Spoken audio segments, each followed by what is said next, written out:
يسعد صباحكم جميعا. اليوم موضوعنا مختص بالسيدات الحوامل والأمهات المخلفين جديد. طبعا احنا بنعرف انه السيدة لما تحمل بصير عندها شهية أكبر، ودائما الطفل لما يكون ببطن الأم بصير ياخذ من الموارد الغذائية والمخزون الموجود عندها، وبرضه بصير في كمان مخزون للحليب، وهيك الست ما بتقدر تنقص وزنها كثير بسرعة، وبالعادة بتصير بدها تعمل رجيم، لكن بتتردد لأنه بتخاف أنه تأذي حالها أو تأذي الطفل أو ما يكفي الحليب للأطفال. خلينا نتعرف أكثر على هذا الموضوع مع أخصائية التغذية رزان شواحات. صباح الخير رزان. صباح الخير، كيفك بنات؟ أنا منيحة، أنت تمام كيفك؟ الحمد لله. موضوع كتير مهم، وعلى فكرة هذا الموضوع كتير طلبوه منا كمان حتى نحكي عنه، وعشان هيك قلت اليوم لازم خلص صار نحكي لهم كيف يعملوا رجيم زي ما قلتي بخلال هاي الفترة. يعني بصير تعمل رجيم الست الحامل أو المخلفة جديد؟ بصير وما بصير. هلا بصير بيعتمد على كتير اشياء، بيعتمد على نوع الرجيم وبيعتمد على وزنها هي اصلا سوري، على وزنها اصلا قبل ما تحمل وخلال فتره الحمل.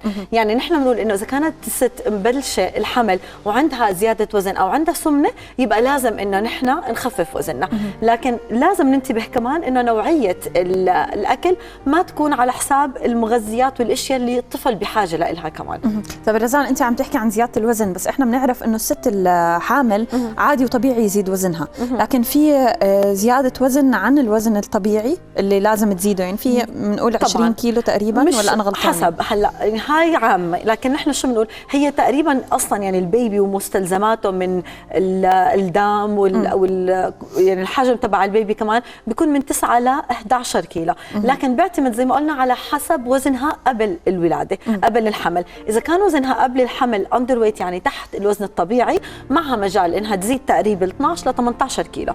اذا مبلشه بوزن طبيعي اللي هو معظم السيدات مثلا بتقدر تزيد من 11 ل 15 كيلو.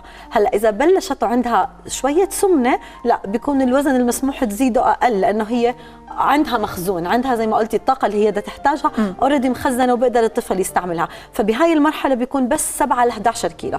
هلا اذا كان عندنا سمنه، يعني كان مؤشر كتله الوزن فوق ال 30، ما بنسمح لها انه تزيد اكثر من 5 وحد اقصى 9 كيلو. فشوفي بيتراوح حسب الوزن اللي هي بتبدا فيه.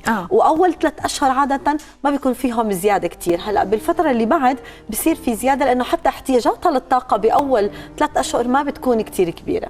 لكن هلا السيده او الام، خلينا نحكي، بتكون بتخسر وزن بعد ما تخلف بشكل طبيعي المفروض. طبعا والسيدات اللي ما بيخسر وزن شو بيكون السبب؟ هلا بعد الولاده اول شيء في ستات بيستعجلوا كثير، يعني اول ما يولدوا بدهم يطلعوا من المستشفى زي وزنهم قبل الولاده. هذا طبعا لا، بده وقت، لانه بده وقت حتى جسمها يبدا ياخذ الشكل تبعه. معروف انه كل شيء بيتغير بالجسم، بالاضافه لانه لسه هي عندها مرحله الرضاعه اصلا، اللي هي برضه كمان بحاجه لطاقه او سعرات حراريه زي اهميتها زي اهميه مرحله الحمل. علشان هيك هلا بعد الولاده بنبدا بننحف مثلا اول شيء وزن البيبي بيروح، الخلاصه بتروح، كل هدول الاشياء، يعني بيروح شيء تقريبا 5 ل 6 كيلو هدول يوم الولاده. هلا بعد هيك حسب قد ايه هي كمان زادت خلال فتره الحمل بيكون بدنا انه نحن نخففهم بهاي المرحله. طيب خلينا نحكي عن الرجيم اللي ممكن تعمل الام. الرجيم، هلا اول شيء بدي انصح انه نحن اليوم رح نحكي بشكل عام عن وجبات يوم كامل لسيده بخلال فتره الحمل او خلال فتره الرضاعه حابه تنحف، لكن اهم شيء برجع بذكر انه هذا بشكل عام، لانه كل ست احتياجاتها يمكن تكون مختلفه عن الست الثانيه، وزي ما قلنا الوزن اللي هي مبلشه فيه غير عن الوزن اللي ممكن يكون لست ثانيه. ونحن قلنا انه في حالات عندنا زياده وزن كثير او سمنه لازم تكون كمان تحت اشراف طبيب. هلا اهم شيء بنركز عليه اللي هي كيف بدنا نوزع الوجبات اليوميه للست الحامل علشان او المرضعه، عشان بيهمنا انه هي تخسر وزن، لكن ما يكون هذا الوزن على حساب صحتها وصحه الجنين كمان. هلا رح افرجيكم صوره. اول شيء نحن دائما بنحكي عن الطبق الغذائي اللي نحن بدنا نقسمه لليوم بكامله، وعاده هذا الطبق بيكون مقسم لجزء نشويات، جزء بروتين، جزء المنتجات الالبان والزيوت. فهلا بالصوره هاي رح بنشوف انه مثلا كيف نحن بدنا نقسم الجدول اليومي للست الحامل او المرضعه لتخفف وزنها. بنقسمهم اول شيء ل3 وجبات رئيسيه، عندنا وجبه الفطور، وجبه الغداء، وجبه العشاء. هلا كمكونات ايش الاشياء اللي لازم تكون بكل وجبه، وبده يكون عندنا وجبات خفيفه بين هدول الوجبات. فبنيجي مثلا لوجبه الفطور، ضروري انه يكون عندنا اول شيء بوجبه الفطور الحليب، طبعا واحد من منتجات الألبان معروف انه بالحمل وبالرضاعة نحن بحاجة دائما لشيء من منتجات الألبان، لأنه الحاجة للكالسيوم بهاي الفترة أكثر.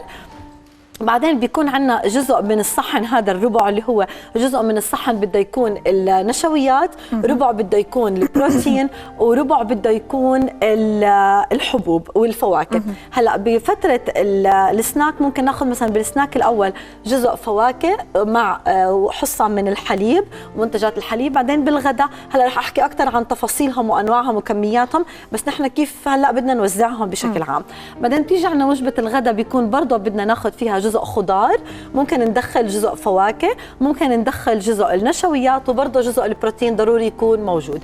بنيجي للوجبة السناك الثانية هون، لأنه دخلنا فواكه بالوجبات الأولى، هون بندخل جزء خضار مع منتجات ألبان. أو ممكن نعكس، ممكن إنه مثلا بوجبة الفطور ناخذ الفواكه ونرجع ناخذ خضار وناخذ سناك بهاي الوجبة. وجبة العشاء بدها تكون مكونة برضه من الخضار والجزء البروتيني والجزء النشوي. فهيك إذا نحن بنجمع هدول الثلاث أنصاف مع الحليب بيكون عندنا الطبق الغذائي اللي نحن دائما بنحكي عنه إنه كيف لازم نقسمه.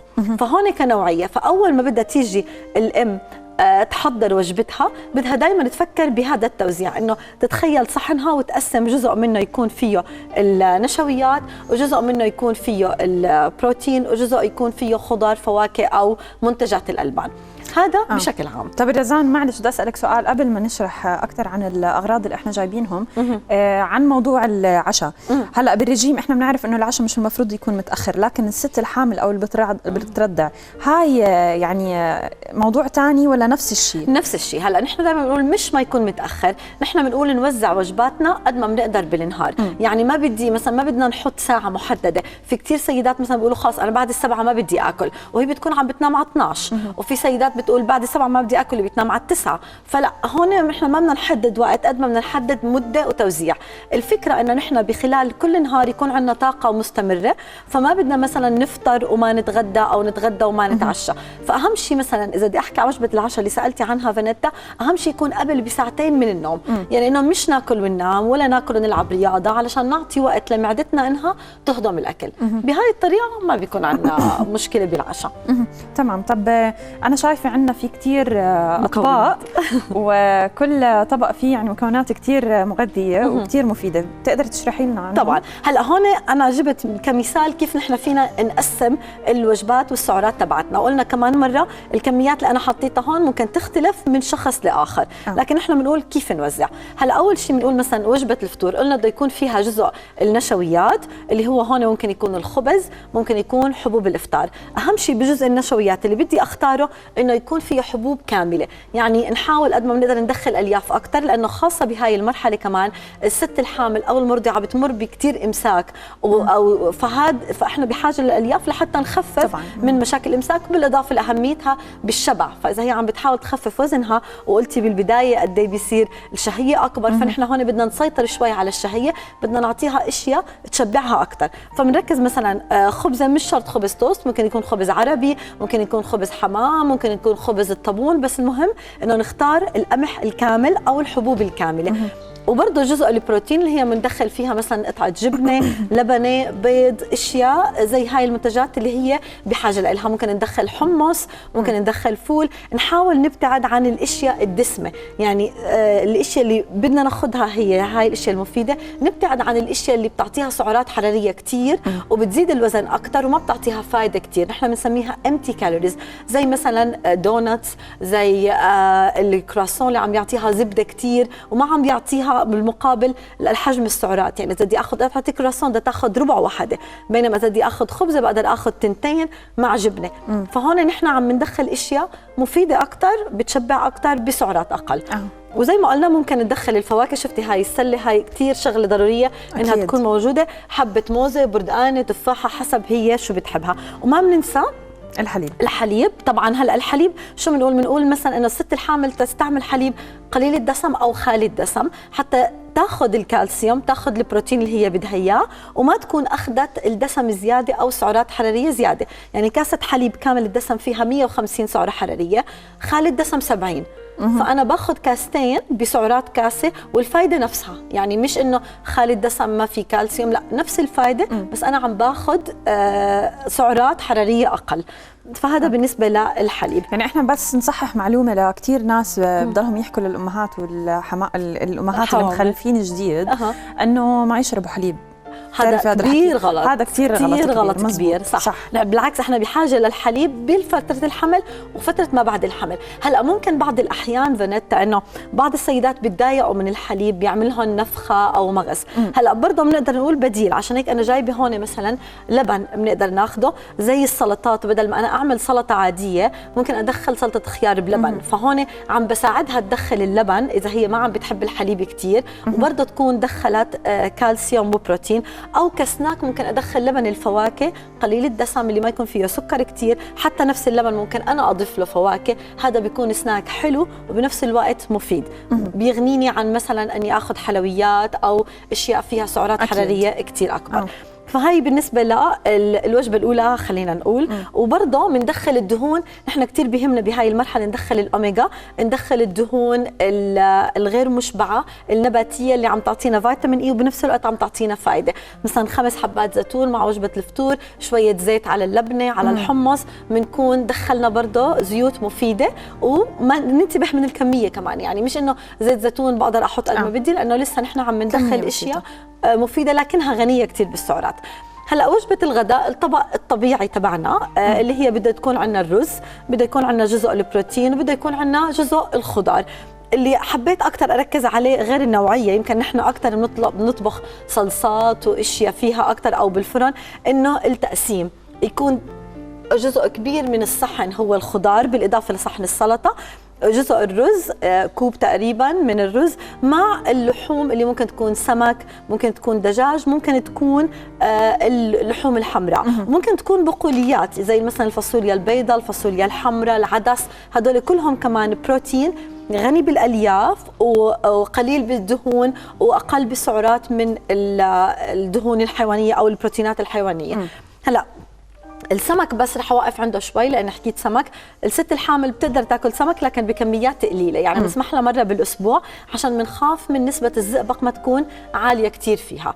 فبننتبه لهي الاشياء. طريقه الطبخ الصلصات ما يكون فيها دسم كثير، نبتعد عن مرقه الدجاج الدسمه كثير، يعني نخفف قد ما بنقدر بالدسم الخاصه الحيواني ونركز على الزيوت النباتيه وبرضه بكميات اقل كمان. اكيد البهارات كمان تكون أخف. برافو عليكي، هاي شغله كثير مهمه، انه نحن عشان نعطي نكهه للاكل، لانه في اشخاص بيقولوا انه اذا قمنا الزيوت والدهون حتصير الاكله مش طيبه، لا نحن بنعدلها بالبهارات، بندخل شويه قرفه، بندخل جوز الطيب، بندخل الاعشاب زي مثلا الاوريغانو، الزعتر، الميلاميه مع الدجاج، هدول كلهم بيعطوا نكهه وبيغنونا عن الدسم اللي نحن عم نضيفه زياده اكثر بالوجبه كمان. طيب نحكي عن الطبق اللي وراه عشان الطبق اللي وراه كثير قليل، خلص رح لازم نحكيهم كلهم. الطبق اللي وراه اللي هو السناك، يعني بين الوجبات نحن قلنا بدنا ندخل خضره، اذا بنخليها مقسمه وبنخليها موجوده عندنا بالمطبخ بصير اسهل لنا نتناولها. فواحد من السناك ممكن يكون الخضار بانواعها، واحد من السناك ممكن يكون البشار، وهذا كثير بركز عليه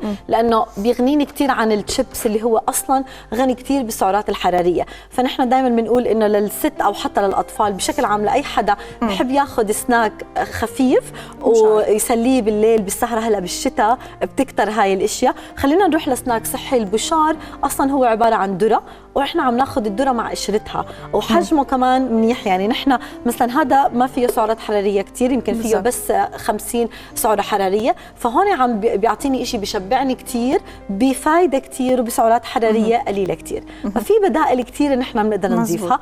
وجبة العشاء بتشبه وجبة الفطور، ممكن نقلل شوي فيها الخبز، مثلا أنا إذا حطيت 3 على الفطور بحط 2 على العشاء عشان السعرات اوريدي استهلكتها خلال فترة النهار. ممكن ندخل بيض، ممكن ندخل برضه جبنة، ممكن ندخل لبنة، حمص، فول، هدول كلياتهم ممكن يكونوا وجبات منيحة. أو ممكن برضه أستبدلها بحبوب الإفطار، رقائق الذرة أو رقائق الحبوب الكاملة، برضه كمان بركز مع حليب. هاي واحدة من الاشياء اللي كثير الستات الحوامل بيستصعبوا تدخين الحليب فيها.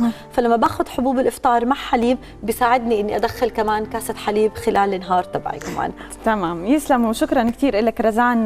طبعا زي ما شفنا وجبات كلها مغذية وصحية وخفيفة بالضبط. يعني بتقدر الست الحامل او اللي عم بترضع تاكل هيك، لانه هذا الطعام اللي احنا عم نفرجيكم اياه قدامكم مغذي وبفيد الطفل، بدل الشغلات اللي بنكتر منها وبنقعد بتعرفي النقرشات هاي هي اللي بتنصح. مزبوط. فبشكرك كمان مرة. شكرا.